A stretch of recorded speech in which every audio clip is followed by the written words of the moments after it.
John Ramirez est un ancien sataniste, ancien grand prêtre, des rites occultes Santeria et Palro, de New York, aux États-Unis. Il finira par abandonner cette voie occulte, et donnera sa vie au Seigneur Jésus-Christ, puis rejoindra l'église du pasteur David Wilkerson. John Ramirez est aujourd'hui une personnalité bien connue dans le milieu évangélique aux États-Unis. Il est évangéliste, et a écrit de nombreux livres.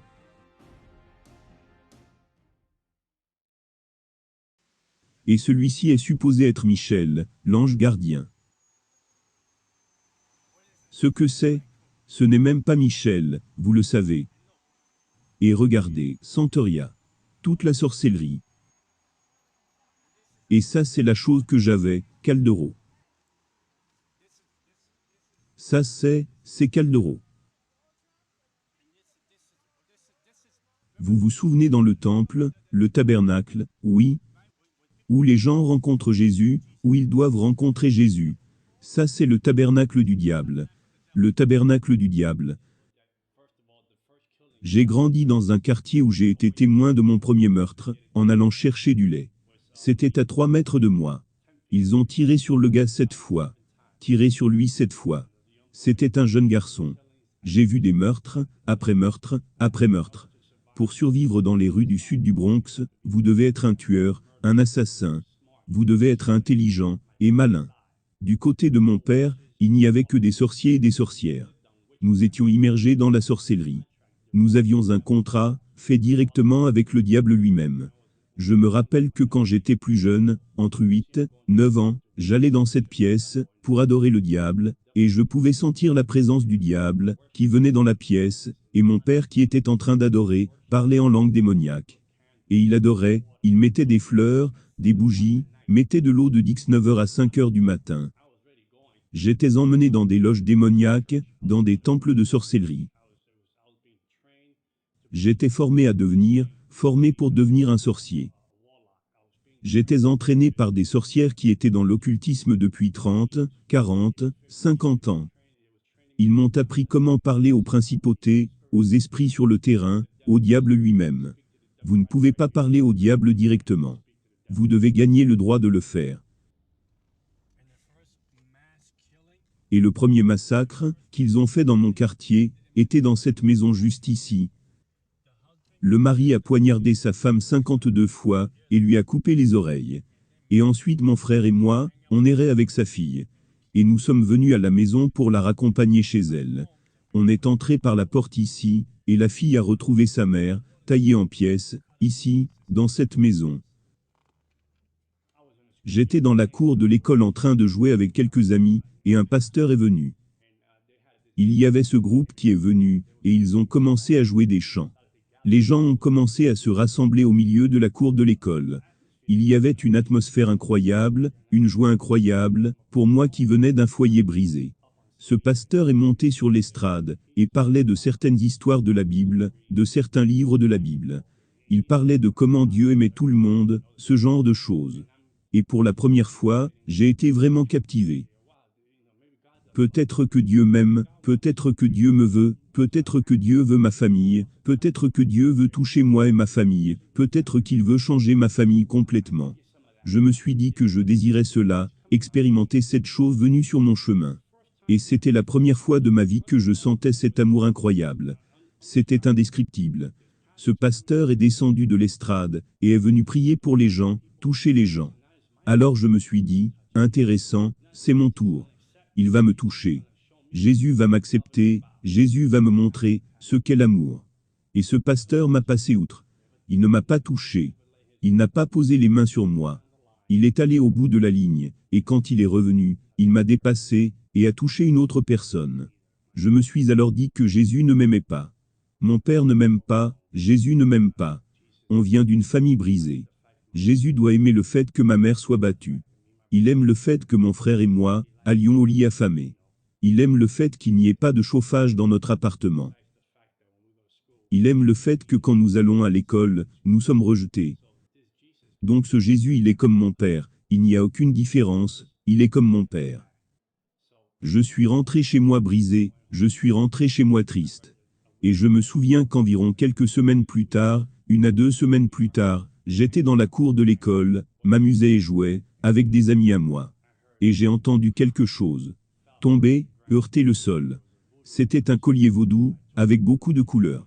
Je prends le collier vaudou, et le mets à mon cou. Et le collier a été mon premier contrat avec le diable. Nous étions allés à une séance de tarot, et quand nous étions à cette séance de tarot, j'étais un jeune garçon de 10 ans. La dame qui tirait les cartes, la sorcière, qui faisait la lecture, était fascinée et avait les yeux fixés sur moi. Et elle a dit, « Ce garçon nous le voulons, les sorciers de Santeria le veulent. Les sorciers de Santeria le veulent. »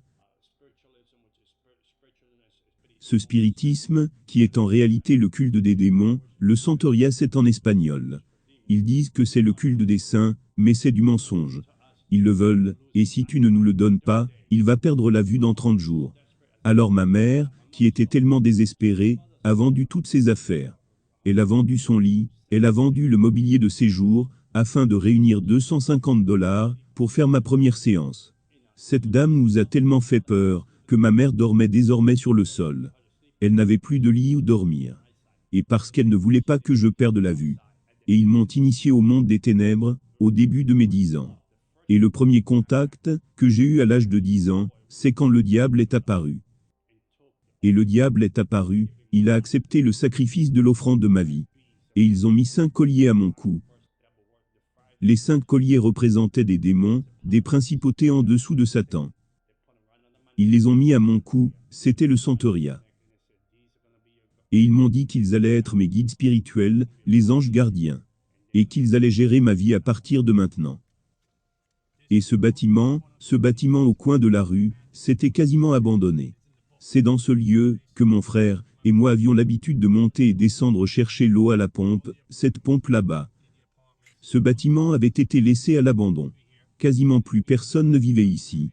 Seulement moi et ma famille et 12 autres familles vivaient ici. Mon enfance m'a été volée. Toute mon enfance a été d'adorer le diable, d'aller dans des loges sataniques. J'allais dans des loges sataniques de 9h à 5h du matin. Et j'étais formé par les sorciers et sorcières pour connaître les principautés qui régnaient dans une région. Qui est dans cette région? Qui gère ces principautés? Quel est le nom de ces principautés? Comment canaliser ces puissances? À l'âge de 13 ans, je faisais des projections astrales. Je sortais de mon corps à la maison, et j'allais dans certaines régions, et je lançais des malédictions. Je maudissais des quartiers, je mettais des esprits de suspicion, des esprits de drogue dans des quartiers, esprits d'homosexualité, esprits démoniaques, esprits de meurtre, esprits de suicide. Je savais comment appeler tous ces esprits dans les quartiers. À l'âge de 15, 16 ans, j'allais dans les hôpitaux, et invoquais des esprits de mort aux soins intensifs. La mort dans telle ou telle pièce, pour que des personnes meurent, parce que je voulais gravir les échelons, et je voulais devenir le plus grand adorateur du diable de New York. Le diable était devenu mon père. Il a remplacé mon père, parce que je priais, pour qu'il tue mon père.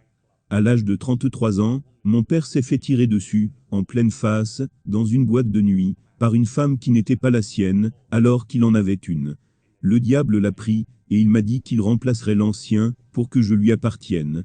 Il y avait une boîte de nuit ici. Et c'est ici que mon père est mort, à 33 ans. Et nous vivions ici.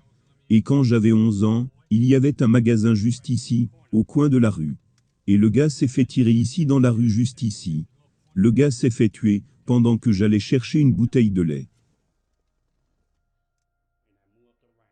Et je grimpais le rang des adorateurs du diable. Je grimpais le rang des principautés et des démons, jusqu'au point où je pouvais m'asseoir, et parler avec le diable comme je le fais avec toi aujourd'hui. Le diable se manifestait en forme humaine, sa présence entrait dans la pièce. Et je parlais avec le diable toute la nuit. Et il me donnait des missions. J'allais donc dans plusieurs clubs pendant la nuit, afin de recruter des personnes pour le monde des ténèbres. Je disais des choses aux gens à propos de leurs finances et de leur vie. Ce qu'ils avaient fait, et ce qui allait leur arriver. Ils n'avaient aucune idée de qui j'étais, ils ne savaient pas qui j'étais. J'avais juste des pouvoirs démoniaques. J'aimais le goût du sang. Je tuais des animaux, afin de boire leur sang chaque semaine. Et si je n'avais pas le temps d'acheter des animaux, je me coupais moi-même, pour boire mon propre sang. Le cercle de personnes, avec qui j'étais dans ce monde démoniaque, il y avait des docteurs, des avocats, des directeurs, des juges, des policiers, ils étaient tous dans la sorcellerie, même les chanteurs très connus aujourd'hui. Je déplaçais des principautés de région en région, afin de pouvoir contrôler les démons au sol, pour détruire des églises, pour empêcher la croissance des églises, pour bloquer l'opportunité aux gens d'être sauvés.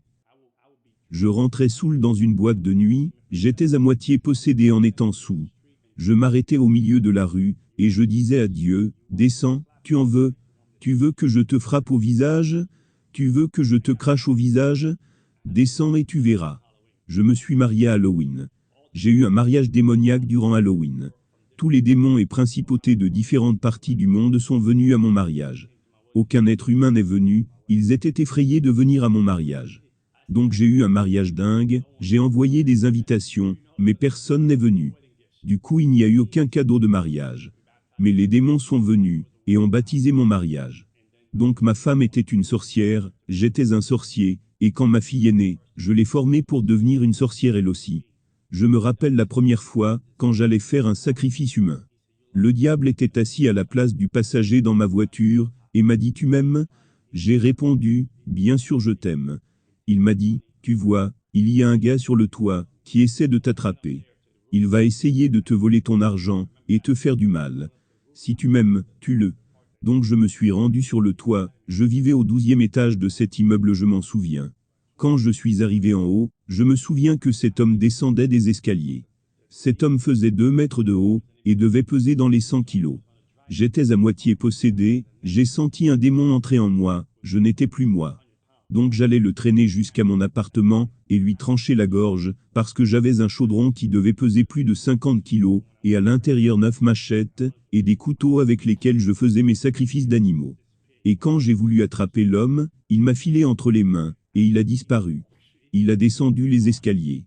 Cet homme était comme un coureur olympique. Il a disparu d'un coup. Je n'ai donc pas pu l'attraper et le tuer.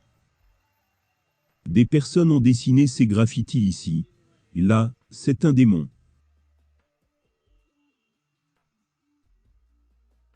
Regarde, le démon qui contrôle les portes de l'enfer. C'est celui dont je parlais dans mon livre sur Santeria, ce petit démon-là. Venez.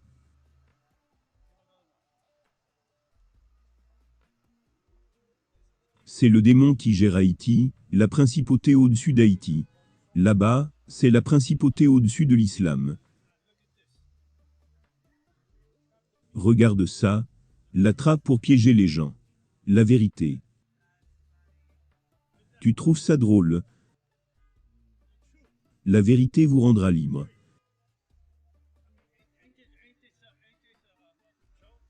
Ils ont mis cet insigne là-haut, pour que les gens pensent que ça fait partie de ça. C'est quoi cet endroit? C'est l'endroit où les gens du Bronx viennent pour se procurer du matériel, pour faire de la sorcellerie, blesser et tuer les gens. C'est cet endroit. Nous pouvons aller à l'intérieur. Venez. Si je vous disais que j'allais vous tuer dans les 30 prochains jours, je vous préparais jusqu'à ce que vous mouriez dans les 30 jours. Je me fichais de qui vous étiez, comment vous vous appeliez, qui vous étiez. Que vous vous appeliez catholique, chrétien, ou croyant, j'allais vous tuer, à moins que vous ayez une vraie relation avec Jésus-Christ. La femme qui vivait à l'étage en dessous est venue me voir pour dire que son mari la trompait. Je veux que tu tues la femme, fais des sortilèges sur elle, et tue-la. Combien cela va-t-il me coûter? Je lui ai dit, reviens, je vais parler au diable, mon père. Reviens dans quelques jours. La dame est revenue. Le diable m'a dit, ce qu'il fallait acheter, un cercueil, une bougie noire, une photo de la femme à mettre dans la boîte, pour faire la sorcellerie, et tuer la femme. Dans 21 jours, elle devrait mourir. Dans 21 jours, on fera le funérail. Donc quand la femme est revenue me voir, je lui ai dit, ça va te coûter 10 000 $, pour tuer la femme. Mais tu sais quoi? Je te connais bien, tu es très sympa avec moi, donne-moi 7 000 $. Je te fais une réduction de 30%. Donne-moi 7 000 $. Quand cette femme était sur le point de quitter mon appartement, elle me dit, au fait la femme est une chrétienne. Et je lui ai dit, dans ce cas, je vais la tuer gratuitement. Je lui ai dit, je n'ai pas besoin de cet argent. Je vais la tuer gratuitement. Je vais lui donner une leçon à cette chrétienne. Elle va regretter. Et donc j'ai fait les rituels du vaudou, les rituels de la sorcellerie. 21 jours sont passés, et la femme n'était pas morte. 1 mois est passé, et la femme n'était toujours pas morte. Je me suis dit, waouh, qu'est-ce qui se passe? Ma réputation va en souffrir. J'ai donc appelé le diable et les démons. Et j'ai doublé les sortilèges sur elle, pour qu'elle meure du jour au lendemain, et rien ne s'est passé, rien du tout. J'étais donc chez moi la nuit et le diable est venu, et j'ai senti la présence du diable envahir la pièce, et le diable me dit, nous devons avorter ce plan de tuer cette femme. Je lui ai demandé pourquoi abandonner. Ma réputation est en jeu, je suis un sorcier, un occulte, si je ne tue pas cette femme, ils vont penser que je n'ai plus aucun pouvoir. Et le diable me dit, tu ne comprends pas. Le Dieu qu'elle sert, ne la laisse pas seule, on ne peut pas la toucher. Et j'ai demandé, qui est ce Dieu? Le Dieu qu'elle sert? J'étais donc très en colère, et j'ai dit, essayons encore pendant 1 semaine de la tuer, et le diable m'a encore répété, non, le Dieu qu'elle sert, ne la laisse pas seule. Bonjour, comment ça va?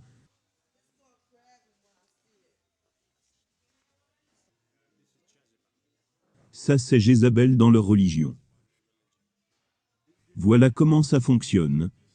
En fait, ces statues ne sont rien du tout. Mais c'est le démon qui est derrière ça. Donc pour qu'ils puissent s'y identifier, ces statues doivent être fabriquées. Je ne peux pas identifier un esprit, car nous n'avons rien en commun. Je suis un humain, et un esprit est immortel, c'est un démon. Je ne peux pas nouer de lien avec.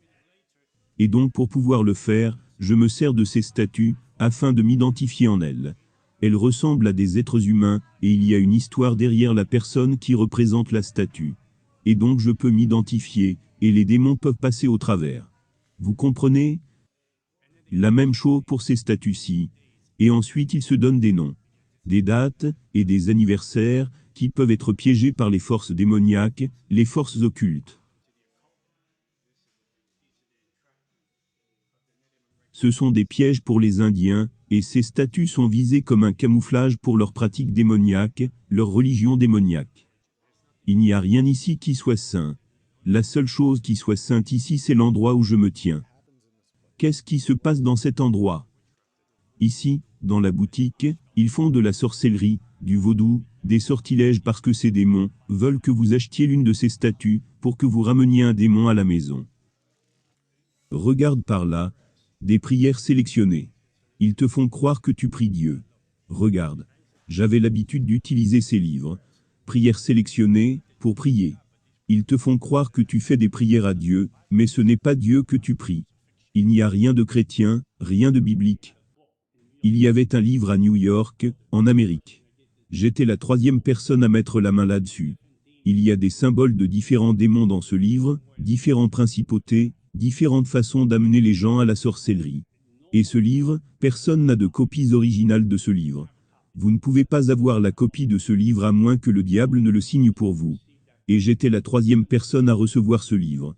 J'ai étudié les symboles de ce livre, dans lequel grâce au sortilège, tu peux faire perdre la tête aux gens, envoyer des maladies sans origine, sur les gens. Lancer des sorts sur les gens, pour qu'ils reçoivent la lèpre, lancer des cancers aux gens. Je faisais des sortilèges sur des personnes pour les conduire au désespoir, pour faire avorter des femmes. J'envoyais des gens en chirurgie, alors qu'ils n'en avaient même pas besoin. Je faisais des sortilèges sur les gens pour les rendre fous, je leur mettais des esprits de maladie, je mettais des esprits de suicide sur les gens. Je restais éveillé toute la nuit à prier, et à parler au diable.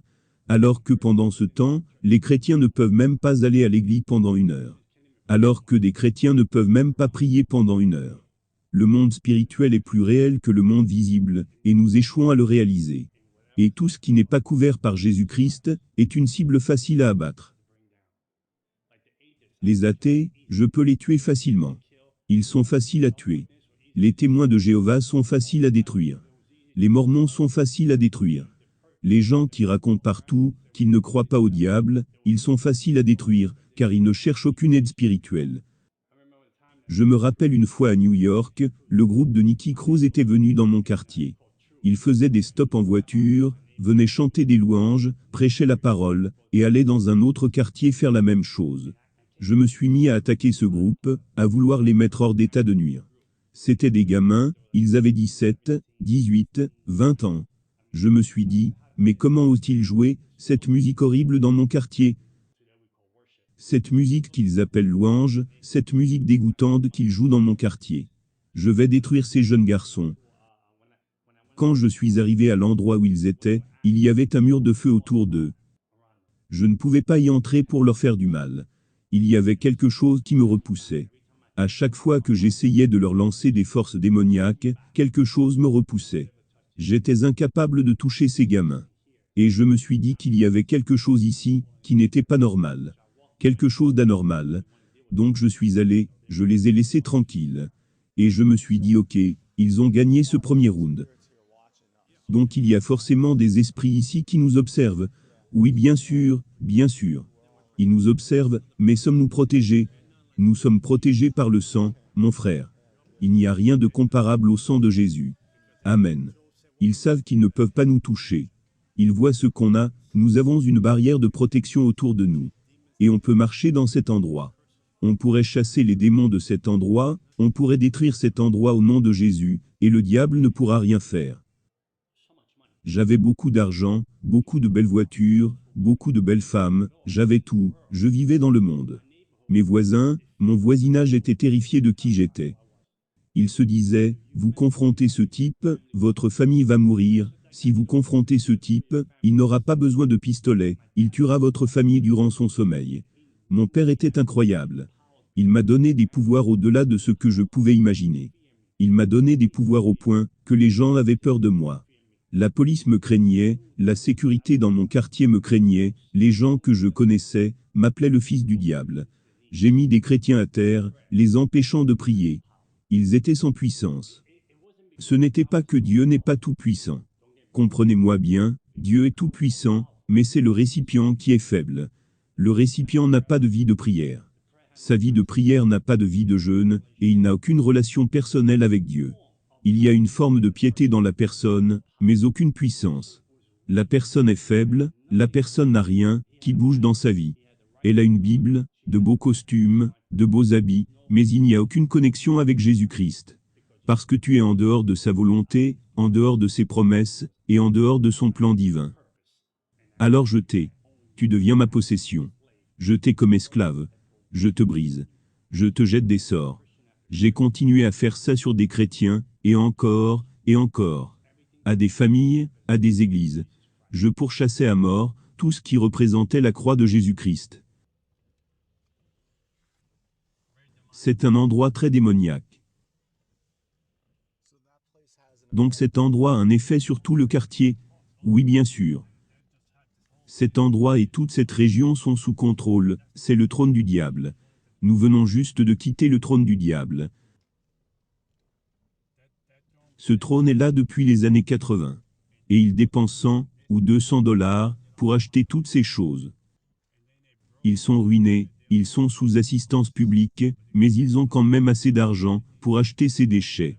Parce qu'ils pensent que leur vie va devenir meilleure. Ils pensent que leur vie va s'améliorer. Ils pensent qu'ils vont faire des progrès. Ils croient qu'ils vont briser les malédictions familiales, les rituels et les malédictions qui viennent du vaudou. Ils croient qu'ils vont briser tout ça. Alors que Dieu dit, venez, je le ferai gratuitement. Donnez-moi juste votre vie, et je vais vous rendre libre. Mais ils ne veulent pas.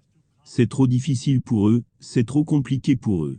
Mais ils peuvent aller dans des endroits comme ça, et dépenser 200 dollars. J'avais un contrat avec la principauté qui contrôlait Haïti. Son nom est Candela. J'avais un contrat avec des démons de Miami. J'avais un contrat avec des démons en Afrique.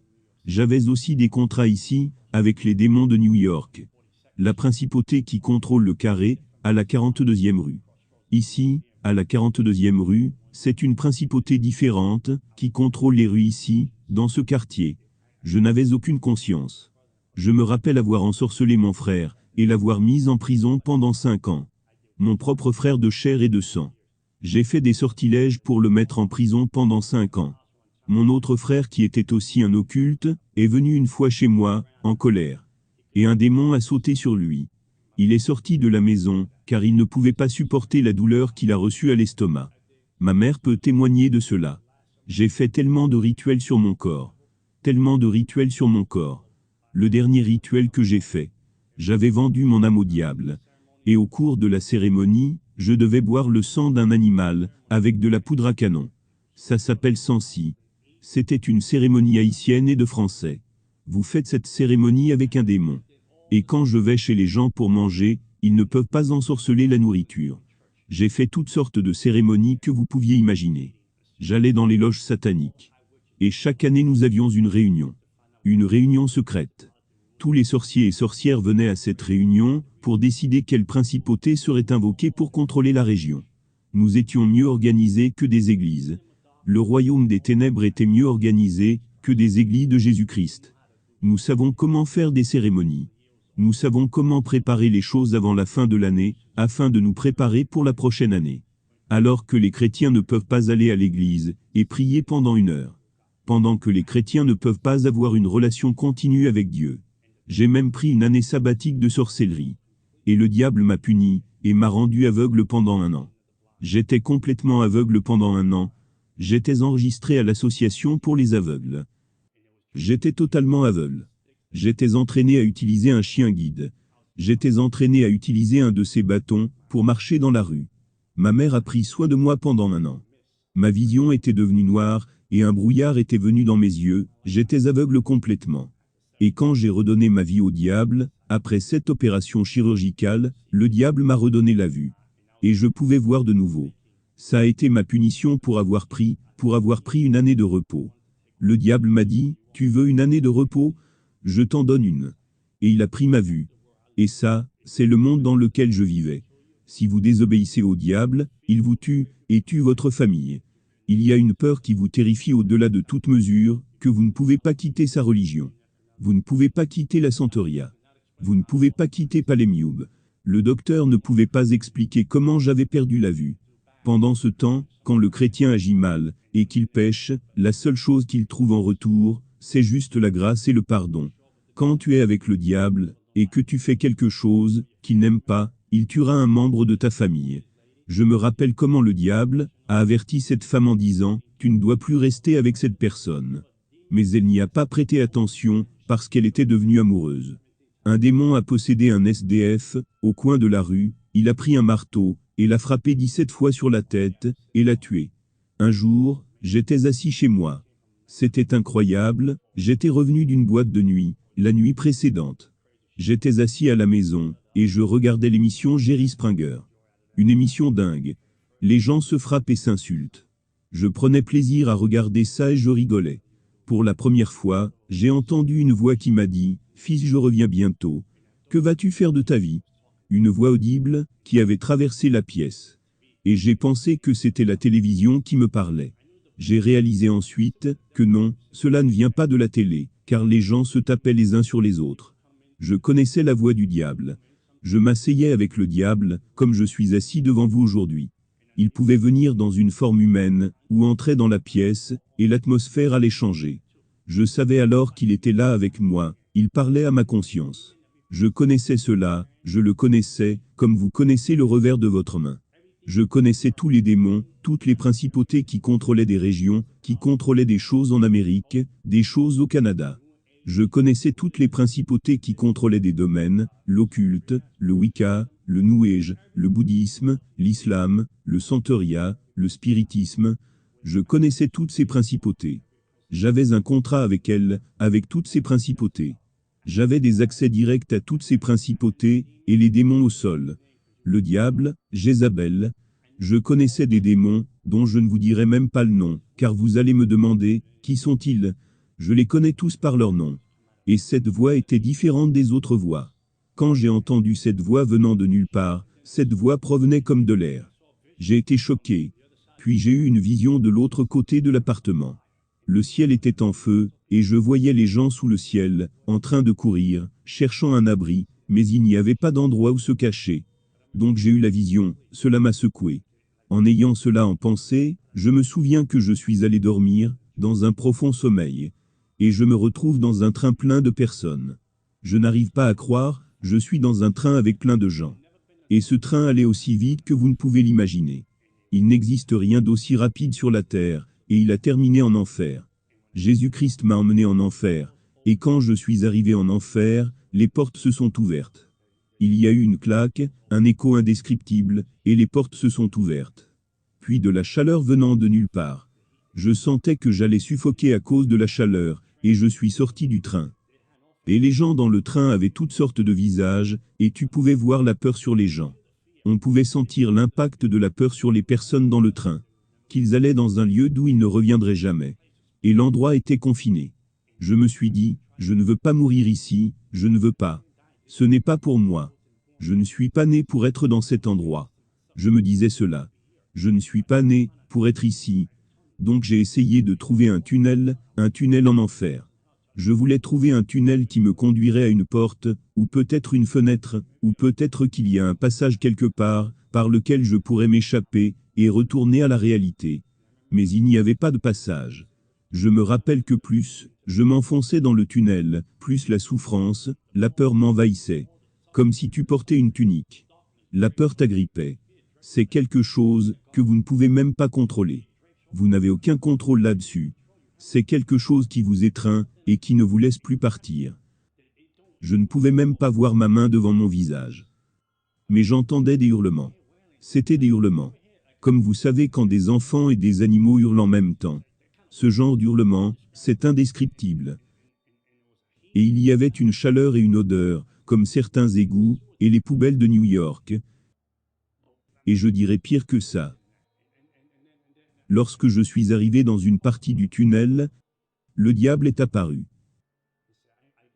Il disait, j'étais ton père. Il me parlait en langue démoniaque. J'étais ton père, je me suis occupé de toi, je t'ai béni, je t'ai protégé, j'ai tué des gens pour toi, je t'ai donné le prestige et des pouvoirs dans le royaume des ténèbres. Quand les gens en avaient après toi, je les détruisais, car je savais que tu allais être le canal, que j'allais utiliser pour faire avancer mon royaume sur la terre. Et maintenant tu veux me quitter, tu veux me trahir, en langue démoniaque. Et moi je lui répondais aussi en langue démoniaque. Non, je ne te quitte pas, je suis juste confus. Et il m'a répondu, non, je sais ce que tu veux faire, tu veux me quitter et exposer ma religion. Tu veux m'exposer et dire comment j'opère dans le monde spirituel. Parce que je t'ai enseigné beaucoup de choses que je n'ai enseignées à personne. Je t'ai fait confiance sur des choses que tu devais savoir, afin de faire avancer mon royaume, car je voulais t'utiliser de manière puissante. Et en le disant, il est venu m'attraper. Et la croix de Jésus-Christ est apparue. Je ne comprends pas comment une croix de plus d'1 mètre puisse apparaître en enfer. Je portais un t-shirt bleu. Je l'ai alors mis sur lui, et quand je l'ai mise, il s'est effondré comme un enfant. Comme un enfant, il s'est effondré au sol comme s'il n'avait aucun pouvoir.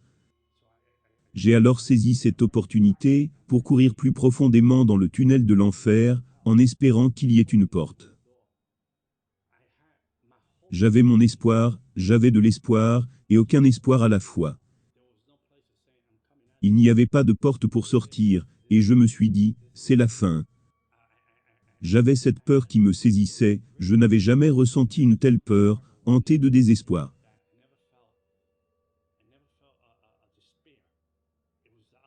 C'était l'opposé de ce qu'est le paradis, l'opposé de la joie, l'opposé de la félicité, l'opposé de la paix, l'opposé de la lumière. C'est un endroit de tourment. Si je suis là, ma famille ne le saura pas, ma fille ne le saura pas. Comment pourrait-il me trouver, comment pourrait-il me chercher?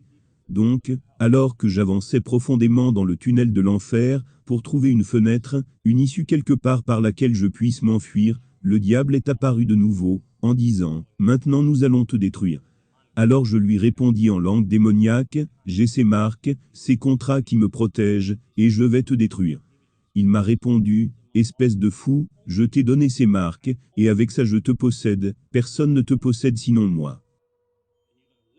Tu vas vivre pour moi ou mourir. Et il est venu pour m'attraper une seconde fois. Je me suis dit, c'est la fin. Alors la croix de Jésus est apparue une seconde fois en enfer.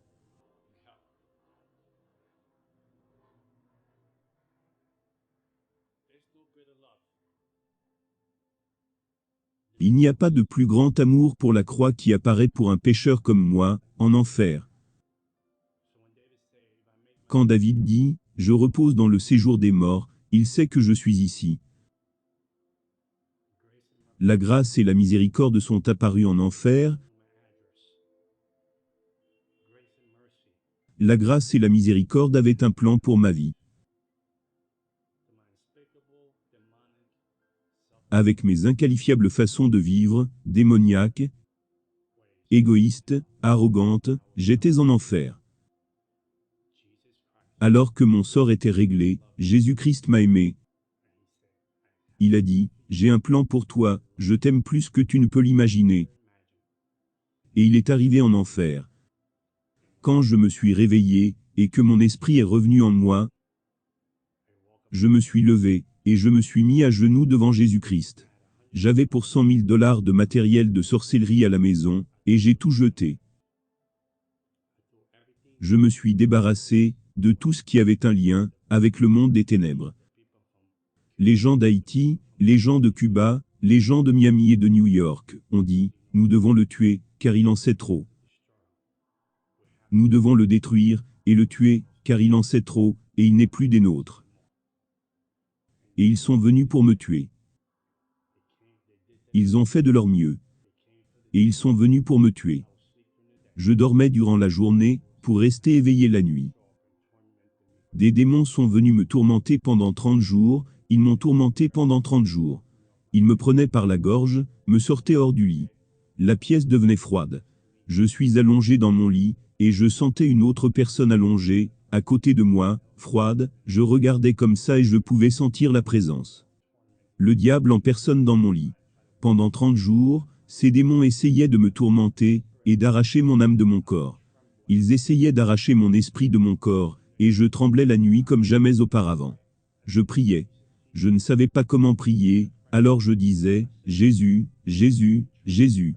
Je disais les prières d'une sœur que j'avais entendue à l'église. Je l'avais entendue prier ainsi.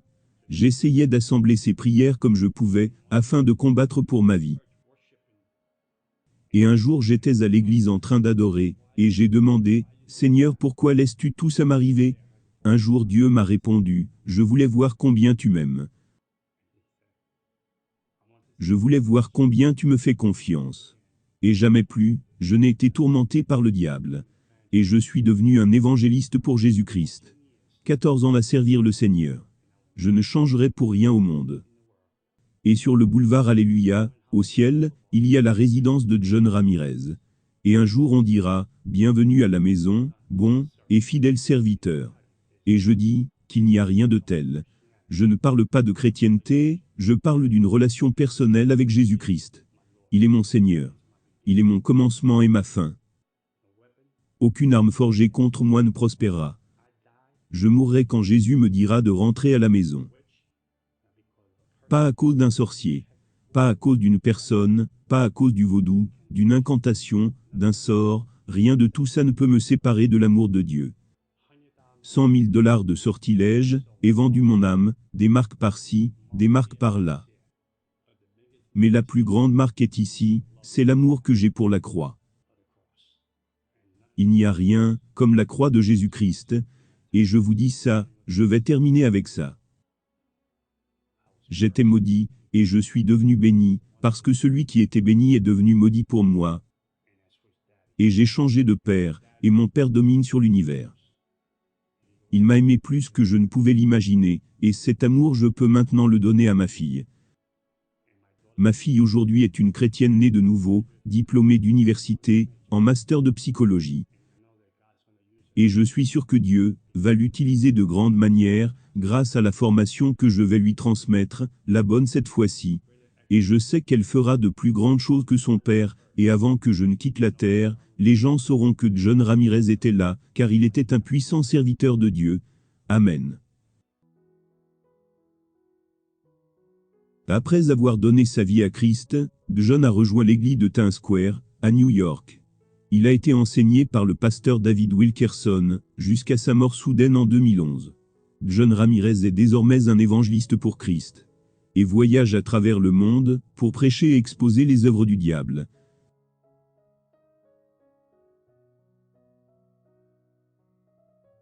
Vous aussi, si vous désirez avoir une relation personnelle avec Dieu, à travers la personne du Seigneur Jésus-Christ, vous pouvez simplement faire la prière suivante, du plus profond de votre cœur.